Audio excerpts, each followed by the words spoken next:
जम्मू सूबे के जिला रामबन आपको लिए चलते हैं। मुख्तलिफ इलाकों के अंदर राब्ते मुतासर हुए हैं। सारी सूरत हाल को जरा डिस्कस करेंगे, लेकिन शुरुआत जरा जिला रामबन से, जहां पर बादल फटने और लैंडस्लाइडिंग के बाद होने वाली तबाही के बाद 48 घंटे बीत गए हैं। बहाली का अमल आहिस्ता आहिस्ता आगे बढ़ रहा है, लेकिन इतलात के मुताबिक, ताज़ा तरीन तफसीलात के मुताबिक अब भी दर्जनों गाड़ियां जहां पर लापता हैं।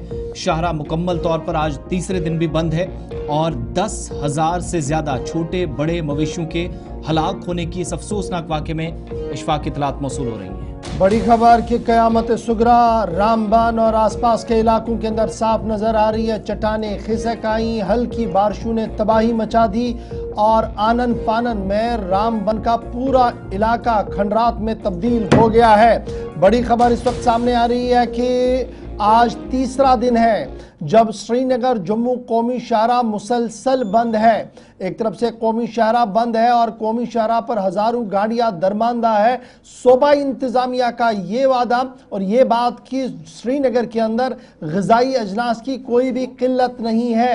ग़िज़ाई अजनास, गैस, पेट्रोल, डीजल और खाने पीने की तमाम अशिया इस वक्त बराबर श्रीनगर के अंदर मौजूद है। सूबाई कमिश्नर जम्मू मुसलसल रामबन बानिहाल सेक्टर पर नज़र बनाए रखे हुए हैं। National highway of authority of India और दीगर जिम्मेदारों के साथ मुसलसल राब्ता भी किया जा सकता है। ताहम हमारे ज़राए के मुताबिक मज़ीद 4 से 5 दिन का वक्त लगेगा जब कौमी शाहरा मुकम्मल तौर पर बहाल होगी। और ये तस्वीर काफ़ी दिलचस्प है, जहां पर दुल्हन को आप देख सकते हैं और थोड़ी देर में दुल्हा भी आपको नजर आएगा। लेकिन मामला था आर पार का और किस तरीके से ये शादी अनोखी बनी, ये तस्वीर भी आपके सामने है जो कल जिला रामबन में देखने को मिली, जहां पर गाड़ी नहीं तो पैदल सफर ही सही जिंदगी के सफर को काटने के लिए ये भी कल हमने देखा है वहां पर। फिलहाल एक बड़ी बात ये कि जो सैयाह वहां पर फंसे हुए थे उन्हें बाहिफाजत निकाला गया है। तकरीबन 50 से ज्यादा सैयाह मुख्तलिफ सेक्टर्स के अंदर थे, उन्हें वापस निकाला गया है और मुसलसल नुकसान की इतलात जो है वो आ रही है। SDRF, NDRF, CRPF, आर्मी, मकामी नौजवान लगातार रजाकाराना तौर पर अपनी खिदमात यहाँ पर अंजाम दे रहे हैं। मज़ीद तफसीलात के लिए सबसे पहले सजाद शाहीन साहब, मेंबर बानिहाल है, मेंबर असम्बली बानिहाल, हमारे साथ इस वक्त ज्वाइन कर चुके हैं। कल भी पूरे दिन रेस्क्यू रिलीफ ऑपरेशन के अंदर थे, वज़ीर आला साहब वो वहाँ पर थे तो तब भी वहाँ पर उनके साथ थे। सजाद साहब, मुसलसल आज तीसरा दिन है, कौमी शाहरा बंद है, लेकिन बड़ी बात यह कि रामबन का बुनियादी माहौल जो है वो तबाह हो गया है। ढांचा सारा गिर चुका है, दुकानें खत्म है, पीने की पानी की किल्लत है, अबूर मरूर बिल्कुल जीरो हो गया है। रेस्क्यू में कितना वक्त मजीद लग सकता है आपकी नजर में, चूंकि आप मकामी तौर है, आप लेफ्ट राइट हर एक चीज को जानते हैं।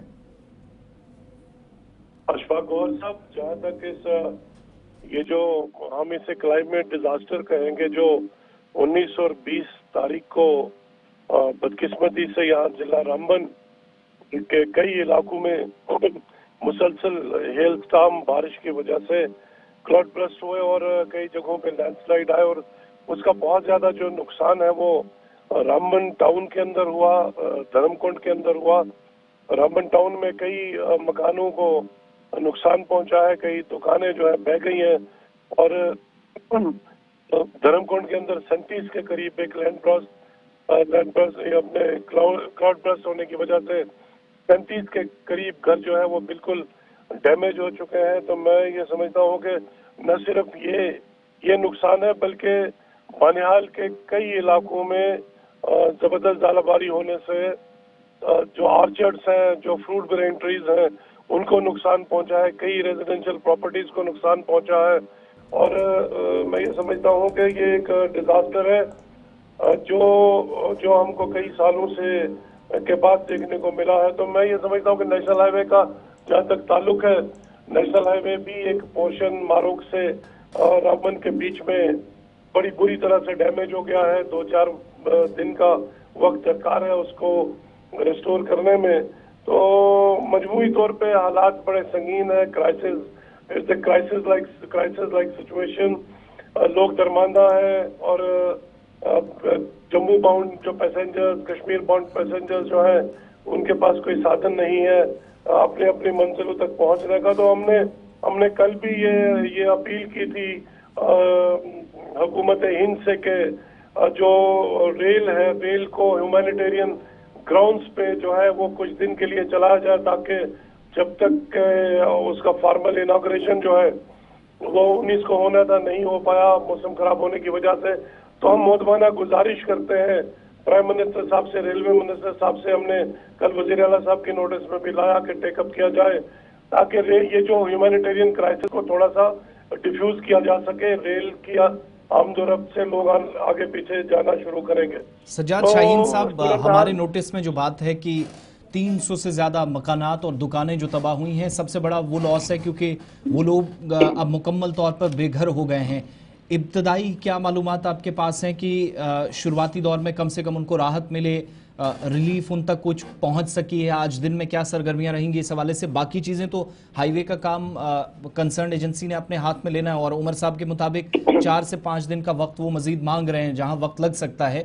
लेकिन जो लोग बेघर हो गए, जिनके पास कोई इस वक्त बिल्कुल भी ऑप्शन नहीं है, क्या और आज मजीद कुछ तवक्को हम करें, इकदाम कुछ उठाए जाएंगे इस सिलसिले में? देखें, जिस दिन ये वाक़ा पेश आया उसी दिन वज़ीर आला जनाब उमर अब्दुल्ला साहब ने एक हदायत जारी की, और न सिर्फ इंतजामिया को बल्कि डिप्टी सीएम साहब को मौका पे भेजा गया, और मैं उनके साथ था।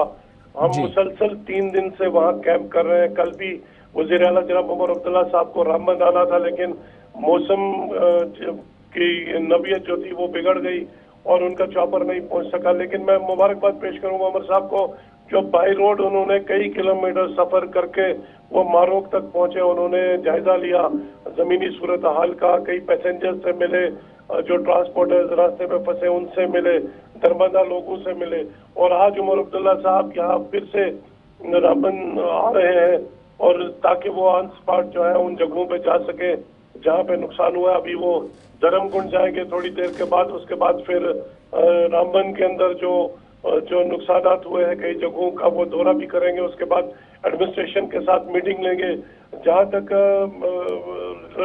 उमर अब्दुल्ला साहब ने क्लियर कट इंस्ट्रक्शन पहले दिन ही दे दी, और पूरी इंतजामिया भी मुतहरिक हो चुकी है। कल डिवीजन कमिश्नर जम्मू यहाँ आए थे, IG आए थे, और भी ऑफिसर्स थे। हिदायत दे दी गई है इंतजामिया को कि वो असेसमेंट टीम्स जो है वो जितना भी नुकसान हुआ है उन जगहों पे जाके वहाँ पे टीमें रवाना हो चुकी हैं, ताकि जो नुकसान है उनका जायजा लिया जा सके। और एक रिलीफ पैकेज हम तो ये मुतालबा करेंगे कि ये एक बहुत बड़ा एक डिजास्टर है। इसे नेशनल डिजास्टर तो नहीं कहेंगे, लेकिन उसे कम भी नहीं हम मान सकते, क्योंकि नेशनल इसमें बहुत ज्यादा मैसिव स्केल पे नुकसान हुआ है। सैकड़ों मकान और दुकानें जो है वो बह गई हैं।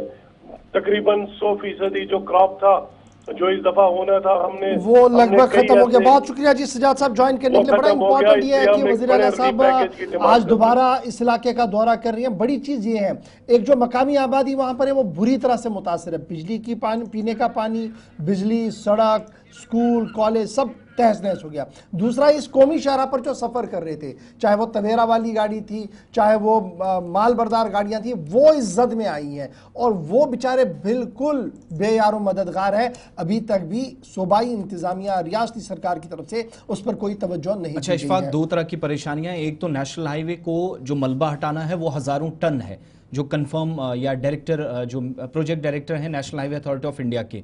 दूसरी मुसीबत यह है, जिसकी तस्दीक कल चीफ मिनिस्टर साहब ने भी की, कि मैक्सिमम एरियाज तकरीबन 1 दर्जन से ज़्यादा ऐसे हिस्से हैं, हाईवे पूरी तरीके से टूट गया है, वो बड़ी मुसीबत है रिकवर करना। नदीम इकबाल के पास चलेंगे, हमारे साथ रामबन से ज्वाइन किया। नदीम, आज दूसरे दिन क्या इस वक्त एक तो इमदादी कार्रवाइयाँ ज़रा उस हवाले से अपडेट कीजिएगा, और दूसरा शाहरा की बहाली का जो अमल है वो शुरू हुआ है, या कल की तरह अभी सिर्फ एक्सक्यूजेज हैं कंसर्न लोगों की तरफ से कि हमारी भी मशीनरी थी, उसका भी ख्याल किसी को नहीं है, वो भी मलबे के नीचे दबी है? क्या एग्जैक्टली इस वक्त सिचुएशन है ग्राउंड पर?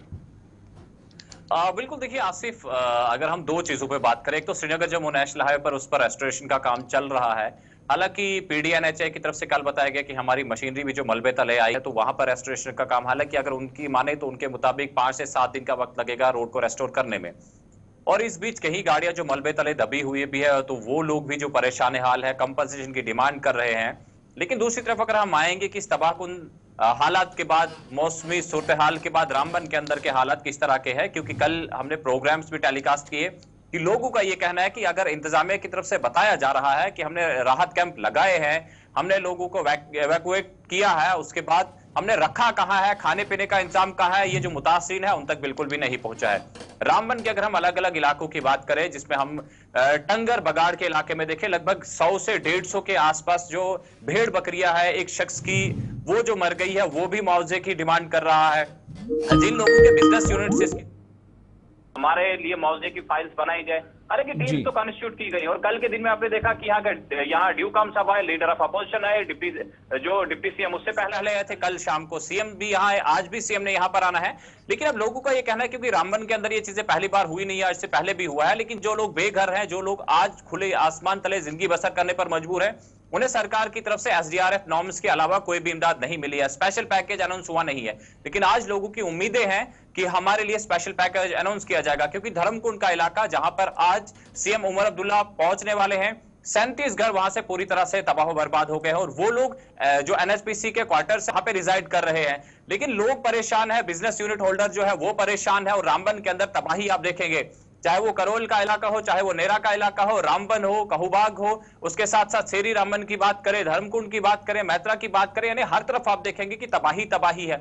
सैकड़ों हम कहें कि ऐसे रिहायशी मुकानात है जो तबाह बर्बाद हो गए हैं, सैकड़ों दुकानें हैं जो तबाह बर्बाद हो गई। तो कहीं हम ये कहें कि लोग बेघर होने के साथ साथ बेरोजगार भी हो गए हैं, लेकिन अब उनकी नजरें सरकार पर हैं। और अगर हम देखें, क्योंकि यहाँ देखेंगे नदीम, ये तो ओवरऑल प्रोस्पेक्टिव है ना, लेकिन अब जो लोग वहां है भी, क्योंकि बुरी तरह से मुतासिर सबसे बड़ा हुआ है बिजली और पानी, किस तरीके से अभी निज़ाम ज़िंदगी चल पा रही है इन इलाकों के अंदर, और फिर ये जो एसेंशियल सर्विसेज हेल्थ सेक्टर है कितना फंक्शनल आज के दिन में, क्योंकि डिस्ट्रेस जब होता है, जब इस तरीके की एंजाइटी होती है, तो बीमारी का बढ़ना, ग्राफ बढ़ना भी एक लाहक जैसा अमल है। तो उस ज़िमन में क्या इक़दाम सूबाई इंतज़ामिया, ज़िला इंतज़ामिया की तरफ से किए गए हैं? जी बिल्कुल, देखिए गौर साहब, अगर इस मामले को हम देखें, और रामबन के अंदर जो सबसे खराब हालत वो रामबन के करोल और बैटरी चश्मा के बीच है, यानी ये 12-15 किलोमीटर का स्ट्रेच है जिस पर हमने देखा कि तबाही हुई है। और हालांकि अभी तक मारोग एरिया को अगर हम देखें, सेरी एरिया को देखें, रामबन से वो कनेक्टेड तो नहीं है, क्योंकि रोड कनेक्टिविटी जब खराब है, और इस तरह से हम देखें क्योंकि दूर दराज के इलाकों में जो new type primary health centres है, हेल्थ एंड वेलनेस सेंटर्स है, कम्युनिटी हेल्थ सेंटर्स है, कहीं ना कहीं उन पर अमला तो तैनात है। लेकिन सवाल यह है कि इस वक्त लोग अपनी बीमारी की तरफ तवज्जो नहीं दे रहे, लेकिन अगर उनके पास कुछ बचा खचा सामान है तो उसकी तरफ जा रहे हैं कि हम उसको वहां से कैसे निकाले, घरों के अंदर मलबा है उसे कैसे निकाले। लेकिन इसके लिए दो चीजें हम देख रहे हैं, क्योंकि पानी लोगों के पास है नहीं, क्योंकि पानी की जो पाइपलाइंस है वो भी डैमेज हुई है, बिजली की लाइन्स है वो भी डैमेज हुई है। हालांकि कुछ हद तक जो है बिजली को रेस्टोर भी किया गया है, लेकिन कहीं ना कहीं लोग इस वक्त मुश्किलों में है। और एक तरफ हम इंतजामे के दावे देख रहे हैं, तो दूसरी तरफ अगर जब लोगों के बीच हम जाते हैं तो वहां के हालात कुछ और होते हैं, वहां के सूरत हाल कुछ और होते हैं। लोग उम्मीद तो कर रहे हैं, इंतजार तो कर रहे हैं कि इंतजामिया जल्द से जल्द इन तमाम चीजों को रेस्टोर करने की कोशिश करे, लेकिन फिलहाल वक्त तो इन तमाम चीजों में लगेगा। चलिए, बहुत शुक्रिया नदीम, आप नजर बनाए रखिए। दिन में वजीर आला भी आ रहे हैं, तो जरा अपडेट जरूर कीजिएगा सोशल मीडिया प्लेटफॉर्म पर भी, और हम टीवी पर भी जरा दिखाएंगे। लेकिन ग्राउंड का एक वो मंजर भी है जहां पर हमारे नुमाइंदे पहुंचे, और पहली बार गुलिस्तान न्यूज क्रू जो है वो वहां पहुंचा जहां पर मुकम्मल तौर पर तबाही हुई है रिहायशी मकानों की। सूरत हाल क्या कुछ है उसको पानी जो अंदर पानी आगे बढ़ा मिट्टी वगैरह, उसके लिए गंदा पानी यूज़ कर रहे हैं हम लोग, हमें पानी की सुविधा भी ख़त्म है। उसके बाद अब स्टेशन से यही हम उम्मीद कर दें कि इसको जल्दी जल्दी इसको नाले को साफ़ किया जाए, और तभी हमारे बच्चे बच सकेंगे, और कोई टेंशन नहीं है साहब। चलिए जी, नाले के अंदर अगर मलबा पड़ा रहा तो हालात मजीद बिगड़ सकते हैं, लेकिन इस तरफ कोई ध्यान दे नहीं रहा। एडमिनिस्ट्रेशन की तरफ से अभी तक इन लोगों के पास कोई आया नहीं है जो इन लोगों की परेशानी को समझे, जो इन लोगों की परेशानी को देखे। कुछ और लोग हैं, उनसे बात करने की हम कोशिश जरूर करेंगे। लेकिन इस वक्त आप देख रहे हैं कि ये जो कैफेटेरिया रामबन है, और ये मलबा देख सकते हैं, मलबा दलदल है। ऐसे में यहाँ पे पैदल चलना भी काफी मुश्किल रहेगा, क्योंकि ये दलदल है। अगर आप इसको देखेंगे, इस दलदल को अगर घर के अंदर से निकाला तो जरूर गया है, लेकिन इस दलदल पर आप पैदल चल नहीं पाएंगे। तो कुल मिलाकर ये कहें कि इस वक्त बारिश के बाद जो पैदा शुदा सूरत हाल है, उन सूरत हाल ने रामबन के लोगों में जो है मुश्किलों में डाल दिया है, और मुश्किलें इस तरह की है। और ये देखेंगे आप कि मैं आपको एक चीज बताता हूं, सबसे पहले ये जो ड्रेन बनाई गई थी, ये ड्रेन इस तरफ है, और मलबे ने इस ड्रेन को पूरी तरह से भर दिया, इस नाले को भर दिया है। इस तरफ में भी आप देखेंगे। और अब अगर बारिश आती है, और बारिश आने के बाद पानी जाहिर सी बात है या राइट साइड जाएगा या लेफ्ट साइड जाएगा, और राइट साइड और लेफ्ट साइड जाने से बस्तियों को नुकसान होगा, बस्तियों को परेशानी होगी। सर क्या कहेंगे आप, ये तमाम चीजें, और एडमिनिस्ट्रेशन आप कह रहे हैं कि यहाँ आई नहीं, एडमिनिस्ट्रेशन कह रही है कि हम पूरी सिचुएशन को एसेस कर रहे हैं, सर कंपनसेशन के लिए टीम्स। आप सर एक भी आदमी से बात कर लो ना, यहाँ पे जितने लोग खड़े, जिनके घरों में क्या किसी ने भी डीसी साहब, एडीसी साहब, तहसीलदार या एसीआर की शक्ल भी देखी है? यहाँ पे हमने तो नहीं देखी सर, यहाँ तो कोई भी नहीं आया। मैं सर आपके चैनल के माध्यम से सिर्फ एक डिमांड रख रहा हूं सर, हम सबकी एक ही डिमांड है, हम कोई पैसा नहीं, कोई पैकेज नहीं मांग रहे हैं। हम लोग बोल रहे हैं कि सर सिर्फ एक जेसीबी भेजो ताकि इसको फिर से डाउन किया जा सके, ताकि हमारी जानें बचे। क्योंकि आपने अगर ये आपने दिखा दिया होगा, अब अगर फ्लड आया तो ये हमारे घरों के ऊपर से हमारी जान लेके ही जाएगा। और मुझे लग रहा है, और हमारे यहाँ पे पूरे जितने लोग डैमेज, यही लग रहा है कि हम सबको यही लग रहा है कि अब जो जिला अधिकारी हैं हमारे यहाँ के, वो चाहते हैं कि ये लोग कुछ मरें और फिर हम कहीं हरकत में आए और दो अफसोस जताएंगे और कुछ नहीं करेंगे। चलिए जनाब, इनका लोगों का इल्जाम है कि इंतजामिया यहाँ नहीं पहुंची। अगर इंतजामिया नहीं पहुंची है तो फिर किस सिचुएशन का असेस किया जा रहा है, किस सिचुएशन को जो है देखा जा रहा है, मॉनिटर किया जा रहा है। हालांकि हाईवे पर सभी लोग आ रहे हैं, हाईवे पर हमने सियासतदानों को भी देखा, हमने लीडर्स को भी देखा। था ग्राउंड रिपोर्ट जो हम लगातार हम आपको दिखा रहे हैं, आज दिन में भी आपको लेटेस्ट अपडेट से रूबरू करवाएंगे।